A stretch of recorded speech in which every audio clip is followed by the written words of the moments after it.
Good afternoon, everybody, and welcome to today's Harmony Insights lunch date. My name is Erich Kurschat. I'm the owner of Harmony Insights LLC, a company that allows me to work with organizations and consultants using the DISC personality assessment. I did a virtual workshop just last week. I'm doing one tomorrow, as a matter of fact, and team members are completing assessments in advance of our conversation and then showing up for a 2-hour virtual workshop about how they can connect more meaningfully and productively with one another, as well as their respective audiences. So if they sell, if they lead, if they manage, how can they do those things more effectively by better understanding diverse personality styles? So you can find out more about that stuff at harmonyinsights.com. I'm also the founder of the HR Hot Seat Inclusive Mastermind community. We have just a whole bunch of members in 10 different licensed chapters around the country.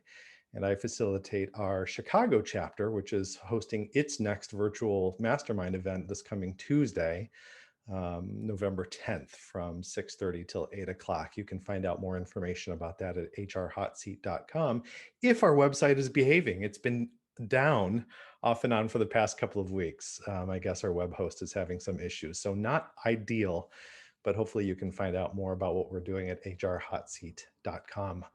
You have joined us today for what I affectionately refer to as a Harmony Insights lunch date. Harmony Insights is my company, of course. I started these lunch dates in April to remain inspired by colleagues and friends who inspire me, quite honestly, and then started inviting other people along for the conversation. And they really took off. I mean, people just have found them so inspiring. It's meant to be just a 30-minute break in the middle of your day, at least here in Chicago. I know at least one of you is chiming in from Helsinki, Finland. So not quite lunchtime for Hannah, but for many of us, it is a 30-minute lunch break, really just to gather ourselves and go into our afternoon that much more inspired to do our best work or pursue work that's meaningful to us, for those of us who are in the job search. My guest today, Jay Brown, is one of those people who really inspire me. Jay Brown is the HR director at Hub International, and I want to welcome Jay to today's Harmony Insights lunch date. Welcome, Jay. Thank you. Hello, everyone. You and I first met at Chicago SHRM, local SHRM chapter here in Chicago, the largest of 8 or 9, as I know. And we were both on the education committee together. Didn't really get to know each other much then, but have reconnected since and just hit it off as far as I'm concerned. Agreed. I know you to be active with Chicago SHRM and with Hub International. What do you want to tell us by way of just a brief introduction of yourself? Yeah, absolutely. Well, again, thank you so much. And I'm really looking forward to this conversation with you and with everyone here today. So, as Eric mentioned, I'm an HR director with Hub International, which is fifth largest insurance brokerage. And I lead HR for our fifth largest hub. So we call our regions, or a combination of regions, hubs. That's And so, convenient, huh? Nice yeah, I branding. mean, yeah, it works. So I run all things HR, have an amazing team, and just really enjoy the space of HR. I've been in the HR space since 2007 in many different facets.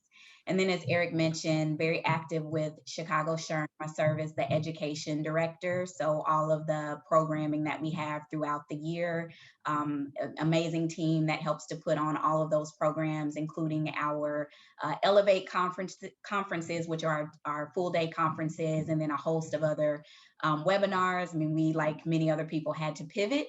And so we've gone pretty much virtual, actually all the way virtual this year. We'll see what next year brings for us, but just a lot of timely content that's beneficial to HR professionals and honestly business professionals at various levels in your career. So probably my favorite job, though, is being a wife and mom to a pretty passionate, beautiful, smart 7-year-old young queen, as I like to refer to her. And she may happen to pop in at some point. She's having lunch. I can actually hear her upstairs right now. So she likes to make cameos. So Well, we would hope so, as opposed to some BBC news anchor clips where the child's presence seemed unwelcome. during this conversation, it would be very welcome. So, Good. and actually, I hope, and I don't want to let the cat out of the bag in terms of our conversation, but I would hope, something like that is welcome in any conversation these days. And I Mhm. know we'll get into some of that, but at one point when something like that would have been a little, novel to say the least, and maybe even unwelcome, I would hope these days that it's something that's not only welcome, but embraced as we work from home Absolutely. and get to know each other in different ways. So we'll go Mhm. down that road. People know that I don't come into this with an agenda. I choose my guests and they choose our topics. And you chose a topic that we have called parenting in a pandemic. Mhm. What is it specifically about this, of all of the things that you could have chosen for us to talk about? Mhm. And there's plenty that we have in common as we've Mhm. discussed in the past. What is it about this topic that really just resonates with you nowadays? Yeah, I mean, I think naturally, personally, it resonates for me just, being a mom, but also leading HR, being within the HR discipline as well. Have many employees that are in different stages, whether it's, they're in a two-parent home, they're single parents, they're godparents, grandparents, etc., you name it. Have had a lot of conversations with employees and also managers around how to demonstrate empathy, how to think about flexible arrangements, and really just having space to even just vent or, just release and renew and reset and all of those things. So, again, personally passionate about it, but also, professionally, I would say it is the way of our time right now. And I know we'll get into even more of this, I'm sure, throughout the conversation, but it is a reality. I've learned to not apologize when Kylie pops into meetings, and she likes to affectionately call my coworkers her coworkers. So they usually expect that they're going to see her or hear from her at some point. And you know what? It is what it is. It adds a little something to the day. I feel very blessed to be able to have the time with her. And I actually like to see, children, pets, spouses, partners, et cetera, and so forth, come into view. And it just makes things more human. It is what it is. I guess that's the, that's the thing right now. So, I feel like we're saying that about so many things. absolutely. So, as you well know, being in the role that you are, I have both roles, I guess, as a parent and maybe and full disclosure, I am not a parent myself. So I am learning as much as I can from you and other people through this conversation. So anything that I say that sounds like I know what I'm talking about, completely disregard it. I will say, though, that my perspective, my wife, Katie, is a first grade teacher. So there's an interesting perspective that I can bring to the conversation there, but I don't have children of my own. Being a parent, but then also an HR practitioner, you probably have experience on both sides of this coin. On one side, being very open and receptive and embracing of people who have children at home, and we'll just say challenges of all sorts, not to call children challenges, but it's something that we've had to adapt to. Mhm. But then also maybe some companies and teams and organizations that really are missing the boat, are just completely behind the times on what it means to be working from home and embracing everything that comes along with that.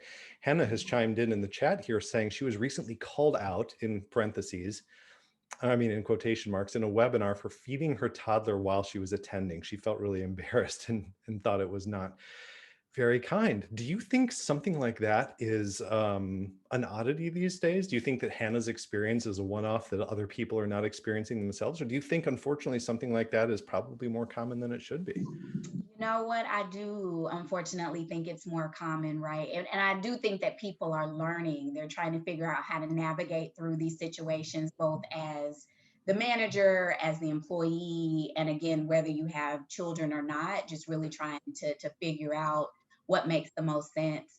I had an interesting conversation with a colleague that I don't work with currently, but we were just sharing some different experiences. And one of the things that stood out for both of us is the fact that, in the past, there was more focus on like a schedule in certain roles, like a schedule from like 8 to 5, if you will, right? And as we pivoted to working remotely, many of the roles you've been able to see, like people can be actually super productive and they don't necessarily have to work 8 to 5. They're still pushing out whatever the output is, whatever the results are, they're still achieving them and in some respects exceeding whatever those expectations are, and maybe just working in a little bit of a different fashion. And so I think that's sort of a lesson that's coming to light with many different companies and managers and employees. But I do think it's a learning. And so as we, for lack of a better term, sort of stumble through this situation that we're in, I do think that those, I'm hopeful, I guess I should say, that those situations will happen less. There'll be less of sort of those awkward moments. And again, that's kind of why I've been very intentional about not apologizing. It, I cannot change the situation that I'm in, and being here, and my daughter may have a question, or my husband, like, we all sort of have our little space that we work in, and sometimes he's on a call and she needs something, or vice versa. Yeah.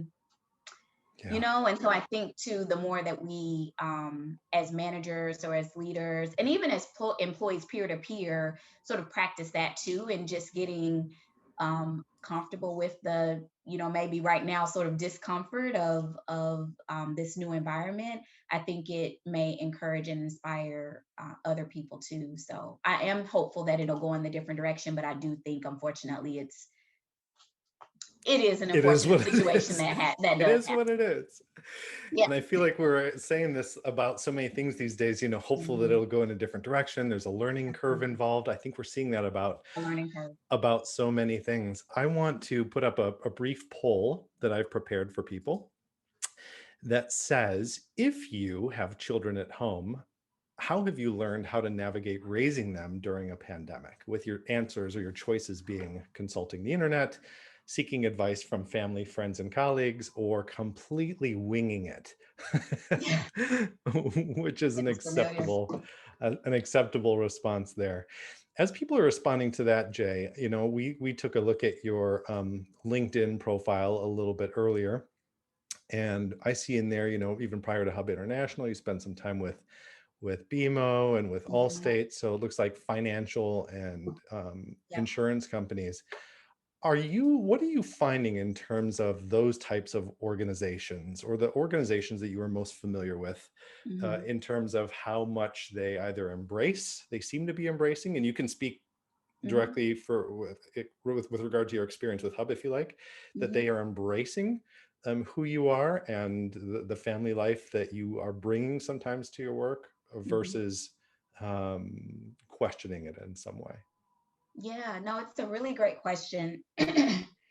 And I have been fortunate to work for, so all three companies are very much family friendly and family focused. And oftentimes, so I can recall, when I first got started in my career, the bring your kids to work day, or different activities that would happen where you would be able to bring your families with you, even when we were outside and all of that good stuff. I've seen sort of that same theme through the organizations. And one of the things that really resonates for me is when it does feel like whatever portion of myself I'd like to bring to the organization, it may not be everything, like, everything doesn't need to be there, for me personally, right? But feeling like I can bring whatever I would like to bring. And that's been a learning for me over time. But I will say, as I reflect on your question, I've been fortunate to work for organizations that all have sort of that same type of same theme, or the culture is very consistent with being supportive. Present day, I can say, so one of the things that we did that I really loved with Hub is, we did a Hub summer camp. And it was a virtual series of different types of sessions, both professional development, networking, and then also a lot of like fun activities built in there too. And so there was like a virtual cooking class. We hosted the owner of Kiddo Chicago. It's a local bookstore. That's going to be one of my resources that I'll share with you all. But the owner actually spoke about talking to your kids about racism. And this was right after the murder of George Floyd. And we had so many parents that joined that conversation from across US and Canada, which is where we're represented. But it was just a number of different topics. And so there was an opportunity to bring for some of those topics, you could have your family or your children, in those conversations virtually in like the virtual room. We just a couple of weeks ago did Employee Appreciation Day, and we had a magician that did a virtual show. It was actually pretty entertaining, and so Kylie joined me for that. And so I love when there's opportunities to bring a piece of myself, like who I am personally, into the workspaces, whether again that's when we're in physical spaces or in this case virtual spaces. And I've seen that it is a learning curve, right? Or a journey for many organizations, but I would say where it's consistent as part of their culture, it feels like something that's a little bit sort of easier to navigate through, or to just figure out creative ways to continue to do that. Yeah, I love that. So it's almost like you can anticipate it from some companies just based on what you already know of them and their organizations. Correct. You know going Mhm. into this, okay, you know what, this isn't really going to, it's not going to be difficult because I work for a company that already embraces who we are and, Mhm. and encourage us to, bring our entire selves to work. Yeah, absolutely. People have responded to the poll that I put up. So I'll share those responses real quick. We have 22% of our attendees saying that they've learned by seeking advice from family, friends, and colleagues. No one by consulting the internet, which is a little surprising to me because it is so convenient. But you never know what kind of information you're going to get there. And then 78% completely winging it, and I love that honesty Mhm. I because that's relate right in that box. that is my perception as well, from friends and family who have children at home. And we use the word parenting, but we could be, what did I put in the description, parent or guardian, of Yes. some sort, that this Mhm. is sort of a larger category of people who are responsible for younger persons. Mhm. Yes. And so that I love that people are honest about the winging it piece. We've talked a little bit about some of the challenges, and I would love to transition to some of the tips that Mhm. you have in mind for people. And we have folks on, as we always do on the lunch date, who are HR practitioners. We have leaders Mhm. at other levels of the organization, folks in job transition. So it's a good mix, but we always have a Mhm. good number of HR professionals. Given that you are an HR director for Hub and actively involved with Chicago SHRM, what are some of the things that you are trying to keep in mind and be intentional about so that you're sort of modeling the behavior that you want to see in organizations and Mhm. the sort of interaction that you want, honestly, to see from one another, from your colleagues? Yeah. So I'd say a couple of things, and I'll give a couple of examples. I'm really fortunate to work for President and CEO of the Hub, that I'm aligned to, who is very much focused on the engagement and being just a supportive servant leader. And so very early on, one of the programs, I guess you can call it, that we have is summer hours. And so traditionally in the summer, up until about Labor Day, on Fridays, schedule permitting, manager approval, required, people can sort of shut down and begin their weekend at noon or whatever time afternoon. And one of the things that we actually talked about, and it was prompted by him, was how about we extend that through the rest of the year, and let's just do Friday hours and allow people some flexibility to do whatever it is that they need to do. Yes, everyone is, primarily at home, but you still need to unplug, sort of disconnect from, we're on screens all the time and all of that. So how can we continue to support that flexibility? Another thing that we did too is everybody was trying to figure out what was happening with this pandemic. We had a couple of dates that we had in mind for when we would potentially start to transition back into the office. Now, 90% or so of our workforce across the board, but then also specifically in the hub that I support, are remote right now. We have just a handful of employees that are going in, I'd say pretty regularly, but those are for essential tasks. But for the most part, everybody is at home. And the one really unclear factor for a number of parents or guardians was what's happening with school. And so my president and I talked and made a decision to push out the any sort of indication of returning to work or preparing to return, should say, not to work, to the offices, because we're still working, but to the offices until spring of 2021. Mhm. And the intent was to alleviate one thing that would be, at least one thing that would be on the hearts and minds of people trying to figure out how they're going to navigate, school and work and all of that. Let people figure that out and not have to worry about when or how we're going to start to transition into the workplace. So those were just through talking with managers and the employees and the leaders. These were some of the ideas that came up that again were just ways to help demonstrate support for our employee base. And then like, the one last thing I'll mention around that is I'll have conversations with managers and employees and coaching in whichever position they're in, to really have open dialogue with whomever the other person is on the other end about flexible arrangements, sort of similar to what we talked about when we started. Does that person actually need to be working from this time to this time? Can there be some flexibility there? Just find out, like, how can I help you? How can I support you? Or what is it that you need? And just have an open dialogue and see where there might be some opportunities to do some things a little bit differently. So those would just be some of again, some of the ideas that we did. But again, it really started with conversations.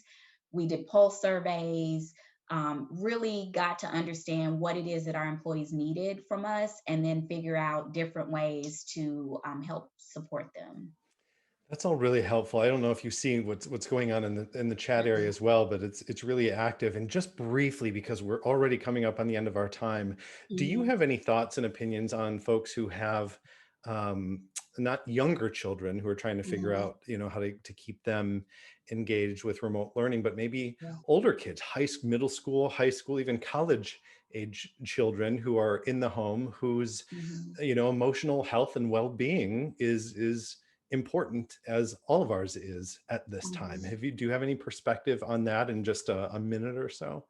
Yeah, so I still have the little one, but I will say these are conversations I have with peers that I work with that do have older children or youth, older youth. I'm like, they're not children, older youth at home. And some of the things that they've shared with me is just setting boundaries, like helping them to set boundaries and like working with them on what the schedule is going to be. So you get buy-in from the child. And I will say that has worked for us and Kylie as well. Like, she sets her schedule, she sets a little timer. Like, this is, again, how she's wired, thankfully. But I'm also hearing, again, just in talking to folks that have, older youth, that's been really helpful because they feel like they're part of the decision and they get to manage their time a bit. And then also finding time when at all possible for family time. Like Monopoly and Uno are definitely sort of new favorites in our household. I didn't like Monopoly before. I have become a fan of Monopoly as a result of us, using that as, just time to connect as family. And that's also been another thing that I've heard has been helpful for older youth as well. And then finally, this is just one other thing that I just recently heard. Some colleagues of mine actually tapped into some other colleagues that we have to actually serve as almost like a mentor to one of their students that was he's interested in potentially pursuing a pathway in finance. And so she paired him up with a leader here that he could just connect with and just have an outlet, if you will, something just sort of to step away from the day, and then somebody else other than mom, in the home as well. And that seems to have been something that's been beneficial for them.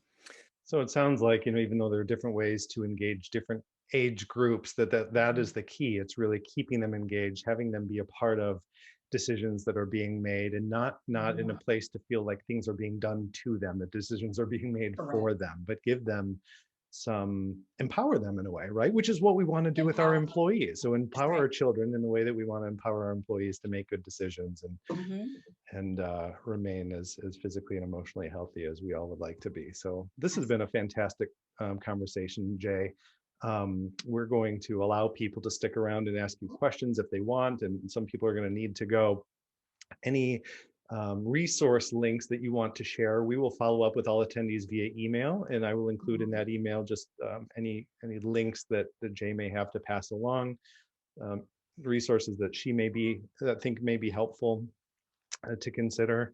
Um, where is the best place if people want to connect with you following this conversation, Jay, for people to find you online? Yeah, so LinkedIn is the best way to connect with me, and I'm getting much better in checking my messages there. Actually, I connected them so I get them in my personal email, and I love like connecting with folks, exchanging ideas, best practices, insights, whatever it is. So please, you can find me on LinkedIn. Name is just as it's spelled here in my little box, and I'd love to connect with others and learn from all of you all as well. That's great. And I would imagine that if there are some HR professionals in the group here who want to learn more about Chicago SHRM, you'd be willing to share your perspective on that Yes, organization as well. come one, come all. Yes. If you've enjoyed this conversation as much as I have, I hope you will go back to, I have to use it because it's fancy, harmonyinsights.com/lunch dates. We have one left for this year. My good friend, Kim LeClaire, who is joining us today of East Willow, she's going to help me tie up this season of lunch dates. And I mean, it's so perfect that it worked out this way. The topic that she chose and the title that she chose, Turning Toward Each Other, A Pandemic's Silver Lining. I've said on a number of occasions that, coincidentally or not, so many of our conversations over the course of these lunch dates since April have come back to meaningful connection in some way. And I would include our conversation today, in that topic. And Kim is going to help me tie this all together this season of lunch dates, by talking about how this pandemic really has given us an opportunity to turn toward each other in a way that we may not have previously. And there is Kylie. Hi, Kylie. So cute. I love those glasses. You're all right. You're welcome. Nice car. So Kim and I are going to have our final conversation of this season of lunch dates on Thursday, November 12th, which is next Thursday. And I hope you will join us for that conversation. If you now need to go about your afternoon, continue your work, I hope you're doing so even more inspired because of this discussion. And Jay, let me just say to both you and Kylie, we so appreciate you spending this time with us today.